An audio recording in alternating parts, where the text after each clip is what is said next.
Bismillahirrahmanirrahim. Assalamualaikum warahmatullahi wabarakatuh. Yang terhormat, Ibu Tintin Saryanti selaku dosen pembimbing saya. Yang terhormat, Ibu Febriantina Dewi selaku dosen penguji pada sidang kali ini. Perkenalkan, nama saya Apni Nazhatulillah dengan NIM C3J2 17444. Pada kesempatan kali ini saya akan memaparkan hasil laporan akhir kajian pengembangan bisnis, yaitu peningkatan pendapatan melalui pola tumpang sari tanaman cabai dengan Horenso pada kelompok tani Jaya Lestari. Terdapat beberapa poin yang akan saya bahas pada kesempatan kali ini, dimulai dari pendahuluan, lalu keragaan perusahaan, dan kajian pengembangan bisnis. Pendahuluan, cabai merah atau yang memiliki nama latin Capsicum annum L merupakan salah satu jenis sayuran yang cukup penting di Indonesia. Menurut Sumarni dan Muharam pada tahun 2005, sebagai sayuran, cabai merah selain memiliki nilai gizi yang tinggi, juga memiliki nilai ekonomi yang tinggi. Pemanfaatannya sebagai bumbu masak, atau sebagai bahan baku industri makanan, minuman, atau sebagai membuat cabai merah semakin menarik untuk diusahakan. Cabai merah merupakan komoditas yang sangat diperlukan di Indonesia, baik dikonsumsi oleh rumah tangga maupun industri makanan. Lalu bisa dilihat pada tabel di samping merupakan tingkat konsumsi cabai merah masyarakat Indonesia pada tahun 2018. Menurut Badan Pusat Statistik, terdapat 13 daerah yang memiliki tingkat konsumsi cabai tertinggi di Indonesia. Tingginya angka konsumsi cabai berbanding lurus dengan bertambahnya jumlah penduduk di Indonesia. Bertambahnya jumlah penduduk di Indonesia menyebabkan kebutuhan akan bahan pokok meningkat sehingga ketersediaan perlu ditingkatkan. Adapun upaya dalam meningkatkan ketersediaan bahan pokok yaitu dilakukan upaya seperti identifikasi dan diversifikasi pangan. Salah satu upaya usaha identifikasi pangan yaitu dengan dilakukannya penanaman lebih dari satu jenis komoditas atau disebut juga tumpang sari. Menurut Arifin dan kawan-kawan pada tahun 2017, tumpang sari adalah penanaman lebih dari satu jenis tanaman pada waktu yang bersamaan selama periode tanam pada satu tempat yang sama. Beberapa keuntungan dilakukannya metode tumpang sari antara lain pemanfaatan lahan kosong di sela-sela tanaman pokok, penggunaan cahaya, air, serta unsur hara yang lebih efektif, mengurangi resiko kegagalan panen, dan menekan pertumbuhan gulma. Menanam cabai umumnya akan menggunakan bibit cabai sebelum akhirnya ditanam pada media tanah. Bibit cabai akan tumbuh memerlukan waktu sekitar 30 hari sehingga akan terjadi pengosongan lahan selagi menunggu semaian cabai tumbuh. Kemudian hal tersebut dimanfaatkan kelompok untuk menanam tanaman tumpang sari selagi menunggu tanaman utama tumbuh. Pada lahan terbuka, biasanya cabai merah akan ditumpang sarikan dengan sawi putih ataupun dengan bawang daun. Namun, bawang daun dan sawi putih tidak cocok jika ditanam pada lahan rain shelter.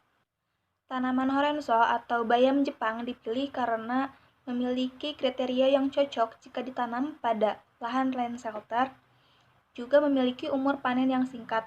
Selain itu, bayam Horenso juga memiliki harga jual yang cukup baik. Lalu bisa dilihat pada tabel di samping merupakan harga jual komoditas sayuran yang dapat ditumpang sarikan dengan cabai merah di kelompok tani Jaya Lestari, yaitu bawang daun seharga Rp8.000 per kilogram, Horenso atau bayam Jepang seharga Rp7.000 hingga Rp12.000 per kilogram, dan sawi putih seharga Rp3.500 per kilogram. Dengan demikian, bayam Jepang Horenso dipilih untuk kegiatan budidaya tumpang sari pada lahan rain shelter untuk peningkatan pendapatan kelompok tani Jaya Lestari. Adapun tujuan dari kajian pengembangan bisnis ini yaitu merumuskan ide pengembangan bisnis pada kelompok tani Jaya Lestari dengan menggunakan analisis SWOT dan menyusun kajian perencanaan pengembangan bisnis pada kelompok tani Jaya Lestari. Keragaan perusahaan. Kelompok Tani Jaya Lestari merupakan salah satu kelompok tani yang bergerak di bidang budidaya sayuran yang beralamat di Jalan Kampung Pasir Cina, RT 3 RW 1, Desa Cipendawa, Kecamatan Pacet, Kabupaten Cianjur, Jawa Barat. Berdirinya kelompok Tani Jaya Lestari ini didasari oleh keinginan para petani akibat tidak diperhatikan oleh pemerintah. Kelompok Tani Jaya Lestari ini berdiri pada tanggal 7 September 2008 yang dipelopori oleh 3 orang, yaitu Bapak Haji Jarkasi, Bapak Didin Silahudin, dan Bapak Rahmat. Adapun komoditas yang ditanam pada kelompok Tani Jaya Lestari antara lain seperti aneka cabai, yaitu cabai merah keriting, cabai rawit, cabai merah besar, bawang daun, kubis, sawi putih, terong nasubi, terong lokal, horenso, tomat lokal, tomat Momotaro, jagung, dan mentimun. Lalu bisa dilihat pada gambar di samping bahwa terdapat struktur organisasi yang dimiliki oleh kelompok Tani Jaya Lestari, dimulai dari ketua kelompok, sekretaris, bendahara, bagian budidaya, pemasaran, sarana produksi, dan anggota. Lalu terdapat sumber daya fisik yang dimiliki oleh kelompok Tani Jaya Lestari, yaitu pertama lahan, gudang, rain shelter, selanjutnya saung, kemudian peralatan produksi, perlengkapan peralatan, dan toilet atau MCK. Lalu sumber daya perusahaan kelompok Tani Jaya Lestari memiliki 13 anggota, di mana masing-masing anggota memiliki 1 hingga 2 orang pekerja, dan total pekerja pada kelompok Tani Jaya Lestari yaitu 14 orang. Lalu selanjutnya sumber daya keuangan. Sumber daya keuangan kelompok Tani Jaya Lestari untuk pertama kali berasal dari modal sendiri, di mana dikeluarkan oleh para pendiri kelompok. Untuk saat ini, kelompok Tani Jaya Lestari memiliki sumber modal yang berasal dari anggaran dasar dan anggaran wajib, di mana untuk anggaran dasar sebesar Rp25.000 dan untuk anggaran wajib sebesar Rp10.000 per bulan. Lalu bisa dilihat pada gambar di samping merupakan alur perencanaan bisnis dari kelompok Tani Jaya Lestari, di mana saya menggunakan kekuatan dengan memanfaatkan peluang perusahaan. Kekuatan yang saya ambil yaitu adanya penggunaan teknologi rain shelter dalam kegiatan budidaya cabai, lalu pemanfaatan lahan kosong dengan penanaman tanaman tumpang sari atau tanaman rotasi, dan memiliki kerjasama dengan Gapoktan dan Tengkulak dalam pemasaran. Lalu, peluangnya yaitu pemasok input berada di wilayah produksi, keadaan geografis yang mendukung kegiatan budidaya, dan gaya hidup dan serta kebiasaan masyarakat dalam mengkonsumsi cabai. Perencanaan produk. Produk yang akan dihasilkan pada pengembangan bisnis ini yaitu cabai merah keriting dan bayam horenso. Bayam horenso ini berbeda dengan bayam lokal pada umumnya karena memiliki bentuk yang beda serta rasa yang beda. Namun, di samping itu, kandungan bayam horenso tidak kalah jika dibandingkan dengan bayam lokal.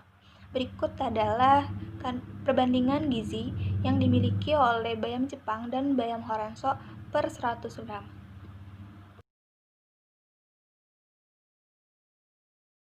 Lalu selanjutnya aspek pasar dan pemasaran. Kelompok Tani Jaya Lestari merupakan kelompok tani yang tergabung pada gabungan kelompok tani Multitani Jayagiri. Kelompok Tani Jaya Lestari telah terikat perjanjian bersama Gapoktan untuk menyalurkan hasil produksi kepada Gapoktan khususnya cabai merah.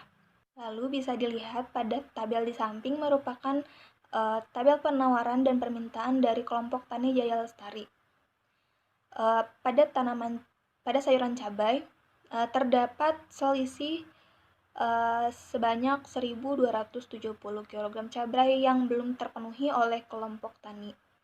Namun begitu, kekurangan tersebut biasanya akan dibantu oleh kelompok tani lainnya atau dibantu dari supplier pihak Gapoktan, sehingga berapapun jumlah produksi yang dihasilkan oleh kelompok Tani Jaya Lestari akan selalu diterima oleh Gapoktan. Sedangkan untuk horenso akan dijual habis karena Tengkulak akan membeli seluruh yang dihasilkan dari kelompok Tani Jaya Lestari. Lalu strategi pemasaran kelompok Tani Jaya Lestari, yaitu untuk segmentation terbagi menjadi 3, Untuk geografisnya, produk akan dipasarkan ke wilayah Jakarta dan Bogor. Demografisnya yaitu masyarakat kelas menengah hingga atas, baik itu laki-laki maupun perempuan. Lalu psikografisnya yang memiliki gaya hidup dan menyukai sayuran fresh, cabai, dan sayuran Jepang. Targeting yaitu cabai merah akan disalurkan kepada Gapoktan, Multitani Jayagiri, sedangkan untuk Horenso akan disalurkan kepada Tengkulak Haji Dadang. Selanjutnya positioning yaitu kelompok Tani Jaya Lestari akan bertindak sebagai penyedia sayuran yang segar, berkualitas, serta aman konsumsi, dan dapat menyediakan produk secara berkelanjutan. Selanjutnya bauran pemasaran produk yaitu cabai merah keriting jenis PM99 dan Bayam Horenso. Place-nya yaitu cabai segar akan didistribusikan menggunakan fasilitas motor roda 3 milik Gapoktan, sedangkan untuk Horenso akan dilakukan oleh tengkolaknya langsung. Price cabai merah keriting dijual kepada Gapoktan seharga Rp23.000 per kilogram, sedangkan untuk Bayam Horenso dijual kepada tengkolak sebesar Rp7.000 per kilogram. Untuk promotionnya yaitu dilakukan melalui WhatsApp dan Facebook milik ketua kelompok. Perencanaan organisasi dan manajemen masih menggunakan struktur organisasi yang sama, tidak merubah struktur organisasi kelompok. Lalu untuk perencanaan sumber daya manusia, tenaga kerja yang dibutuhkan yaitu sebanyak 3 orang tenaga kerja laki-laki dan upah ditentukan berdasarkan hitungan HOK. Satu HOK-nya sebesar Rp60.000. Selanjutnya perencanaan produksi. Kebutuhan bahan baku bisa dilihat pada tabel sebelah kiri. Terdapat input bahan baku yang dibutuhkan dalam pengembangan bisnis. Sebenarnya input pengembangan bisnis ini tidak jauh berbeda dengan input sebelum pengembangan bisnis. Namun terdapat tambahan yaitu penambahan pembelian benih Horenso sebanyak 3 kaleng. Kapasitas produksi. Jumlah bedengan yaitu 31, jumlah lubang tanam untuk cabai merah yaitu 74 lubang per bedengan dan Horenso yaitu 222 lubang per bedengan. Berikut ini adalah tabel kapasitas produksi.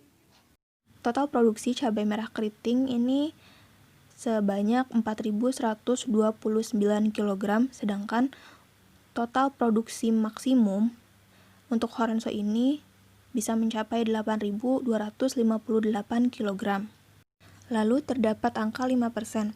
Pada waktu panen, biasanya Horenso ini akan terdapat beberapa tanaman yang memiliki ukuran yang kecil, memiliki daun yang rusak ataupun layu, sehingga 5% ini diasumsikan bahwa Horenso ini tidak laku terjual, sehingga total produksi bayam Jepang ini akan menghasilkan sebanyak 7.845 kg. Selanjutnya kebutuhan tenaga kerja. Bisa dilihat pada tabel bahwa terdapat beberapa kegiatan yang memberikan tanda bintang. Tanda bintang tersebut merupakan penambahan kegiatan pada pengembangan bisnis, yaitu antaranya penanaman Horenso, penyembelihan Horenso, dan pemeliharaan Horenso. Total upah untuk kebutuhan tenaga kerja sebesar Rp12.405.000. Selanjutnya berikut adalah proses perencanaan produksi. Perencanaan kolaborasi. Terdapat 2 kolaborasi yang dilakukan pada pengembangan bisnis tumpang sari ini. Untuk kolaborasi input dilakukan dengan toko pertanian di sekitar Cipanas, Cianjur. Lalu kelompok Tani Jaya Lestari ini tergabung dalam koperasi Maju Berkah Mandiri sehingga mendapat beberapa input dari koperasi serta Gapoktan. Lalu kolaborasi dalam pemasarannya itu dilakukan bersama Gapoktan dan tengkulak Horenso yaitu Haji Dadang. Selanjutnya bisa dilihat pada gambar merupakan jadwal dan pola tanam cabai merah dengan Horenso. Kelompok Tani Jaya Lestari dalam melakukan budidaya cabai dalam renselter ini tidak melakukan langsung serentak dalam 4 renselter, sehingga Di sini saya membuat perencanaan, membuat jadwal untuk masing-masing 2 range shelter. Perencanaan finansial. Asumsi dasar, sumber modal yang digunakan berasal dari modal sendiri atau modal perusahaan. Penggunaan common cost, yaitu untuk menghitung keuntungan Horenso. Proyeksi anggaran parsial dibuat selama 1 tahun. Harga jual produk dan harga beli bahan baku diasumsikan tidak mengalami perubahan. Metode penyusutan yang digunakan ialah metode penyusutan garis lurus dan perhitungan pajak untuk pengusaha sebesar 0,5%. Dimulai dari biaya investasi. Pada pengembangan bisnis ini tidak terdapat penambahan input investasi yang digunakan untuk membantu pengembangan bisnis budidaya tumpang sari. Maka dari itu, biaya investasi sebelum dan sesudah pengembangan bisnis adalah sama, yaitu sebesar Rp103.245.500. Selanjutnya, biaya tetap. Biaya tetap pengembangan bisnis adalah sama seperti biaya investasi, tidak terdapat komponen penambahan untuk biaya tetap pada pengembangan bisnis. Maka dari itu, biaya tetap sebelum dan sesudah pengembangan bisnis adalah sama, yaitu sebesar Rp27.050.933. Selanjutnya, biaya variabel. Biaya variabel sebelum pengembangan bisnis dan setelah pengembangan bisnis tidaklah jauh berbeda. Pada pengembangan bisnis, terdapat beberapa komponen yang perlu ditambahkan untuk membantu kegiatan budaya pada Horenso. Bisa dilihat pada uraian bahwa komponen yang diberikan tanda bintang merupakan komponen tambahan pada pengembangan bisnis. Biaya variabel sebelum pengembangan yaitu sebesar Rp18.467.000 dan biaya variabel setelah pengembangan yaitu sebesar Rp20.102.000. Selanjutnya bisa dilihat pada tabel bagian atas merupakan tabel laporan laba rugi pengembangan bisnis, di mana laba bersih yang dihasilkan sebelum pengembangan bisnis yaitu sebesar Rp49.598,33 dan setelah pengembangan bisnis yaitu Rp102.508.548,33. Lalu selanjutnya yaitu harga pokok penjualan dari masing-masing produk baik sebelum dan sesudah pengembangan. Untuk HPP dari cabai merah sebelum dan sesudah pengembangan adalah sama, yaitu Rp11.033. Untuk BM Horenso setelah pengembangan yaitu Rp4.772. Selanjutnya, anggaran parsial. Karena pengembangan bisnis ini tidak terdapat komponen tambahan pada investasi untuk membantu pengembangan bisnis, maka pengembangan bisnis dianalisis oleh anggaran parsial. Lalu di sini bisa dilihat pada tabel terdapat perbandingan antara kerugian setelah pengembangan dan keuntungan sebelum pengembangan, di mana kerugian setelah pengembangan ini setelah adanya penambahan Horenso dan keuntungan sebelum pengembangan ini sebelum adanya Horenso. Lalu pada kolom kerugian setelah pengembangan itu terdapat penghasilan yang hilang, yaitu penerimaan sebelum dilakukan pengembangan atau pada saat menanam cabai saja, yaitu sebesar Rp94.971.600 dan total biaya tambahan diperoleh dari menjumlahkan komponen pada kerugian setelah pengembangan dihasilkan Rp150.882.533. Lalu pada keuntungan sebelum pengembangan terdapat pendapatan tambahan yang diperoleh dari penerimaan setelah pengembangan bisnis atau setelah budidaya tumpang sari, yaitu sebesar Rp149.886.600 dan total biaya yang dihemat berasal dari penjumlahan keuntungan sebelum pengembangan yaitu menjadi sebesar Rp195.444.533.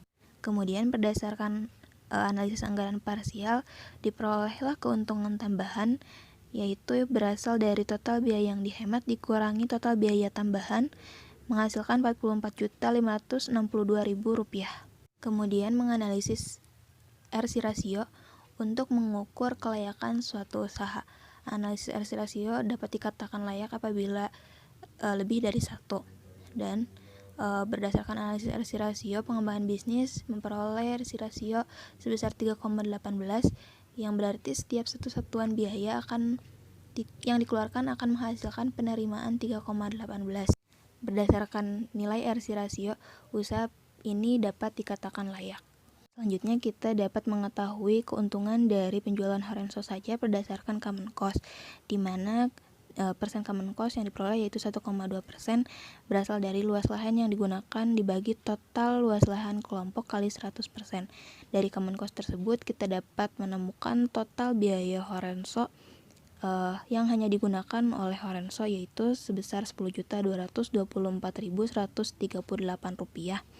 dan keuntungan yang diperoleh dari penjualan Horenso ini yaitu sebesar Rp139.121.382.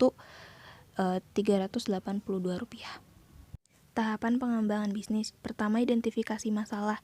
Masalah yang dihadapi kelompok yaitu adanya lahan tidak produktif selagi menunggu semaian cabai tumbuh. Kedua, perencanaan produksi, yaitu melakukan pola budidaya tanaman lebih dari satu jenis komoditas pada tempat yang sama atau tumpang sari, yaitu antara cabai merah dengan bayam Horenso. Yang ketiga, perencanaan pemasaran. Itu harus mengetahui permintaan yang dibutuhkan serta menyesuaikan dengan kemampuan penawaran kelompok. Yang keempat, persiapan sumber daya manusia. Pada pengembangan bisnis, tidak membutuhkan tenaga kerja tambahan. Yang kelima, perencanaan kolaborasi, yaitu melakukan kolaborasi dalam pemenuhan input dan pemasaran dalam distribusi produk. 6. Perencanaan finansial. Analisis dalam aspek finansial yaitu analisis biaya investasi, biaya tetap, biaya variabel, laba rugi, dan RC rasio dapat dikatakan layak. 7. Perencanaan kegiatan produksi, yaitu menanam cabai dapat dilakukan satu siklus tanam, sedangkan untuk Horenso dapat dilakukan 2 kali siklus tanam bersama cabai merah keriting. 8. Evaluasi dan pengendalian. Evaluasi dilakukan setelah kedua sayuran panen dilaksanakan setahun sekali untuk meninjau hasil yang telah dilaksanakan. Kesimpulan, kelompok Tani Jaya Lestari memperoleh ide alternatif perencanaan bisnis melalui analisis SWOT, yaitu peningkatan pendapatan melalui pola tumpang sari cabai merah dengan Horenso. Rumusan ide pengembangan bisnis diperoleh dari analisis kekuatan dan peluang perusahaan. Rancangan perencanaan bisnis dianalisis oleh aspek finansial dan non-finansial. Aspek non-finansial, yang pertama pasar dan pemasaran, telah memiliki pasar yang pasti untuk cabai dan Horenso. Aspek produksi, yaitu penyedia input berada di wilayah produksi. Aspek organisasi dan manajemen, anggota telah memiliki tugas dan kewajiban sesuai dengan job deskripsi.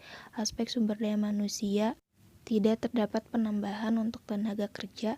Aspek kolaborasi, dilakukan kolaborasi input dan pemasaran. Berdasarkan aspek finansial, yaitu terdapat keuntungan tambahan sebesar Rp44.562.000.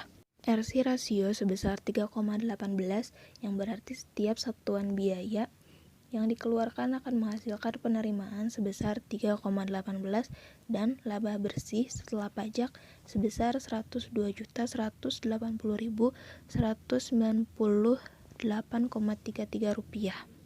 Kesimpulan, berdasarkan hasil analisis lingkungan internal dan eksternal, kelompok Tani Jaya Lestari mampu melaksanakan pengembangan bisnis peningkatan pendapatan melalui pola tumpang sari cabai merah dengan Horenso. Pengembangan bisnis peningkatan pendapatan melalui tumpang sari pada kelompok Tani Jaya Lestari berdasarkan hasil yang diperoleh bahwa kelompok tani mengalami kenaikan pendapatan setelah dilakukan pengembangan. Ide pengembangan bisnis peningkatan pendapatan melalui pola tumpang sari pada kelompok Tani Jaya Lestari layak untuk dijalankan dan memberikan suatu manfaat bagi perusahaan. Dan bayam Horenso belum terlalu dikenal oleh masyarakat sekitar kelompok. Kandungan gizi yang dimiliki bayam Horenso serta rasanya yang lezat tidaklah kalah jika dibandingkan dengan bayam lokal pada umumnya. Hal tersebut dapat dimanfaatkan kelompok untuk lebih mengenalkan bayam Horenso pada lingkungan sekitar dan dapat dilakukan penjualan secara langsung jika ada pemesanan, sehingga dapat menambah pemasukan selain dijual kepada tengkulak. Sekian yang dapat saya sampaikan dari kajian pengembangan bisnis saya. Mohon maaf apabila terdapat banyak kesalahan. Wassalamualaikum warahmatullahi wabarakatuh.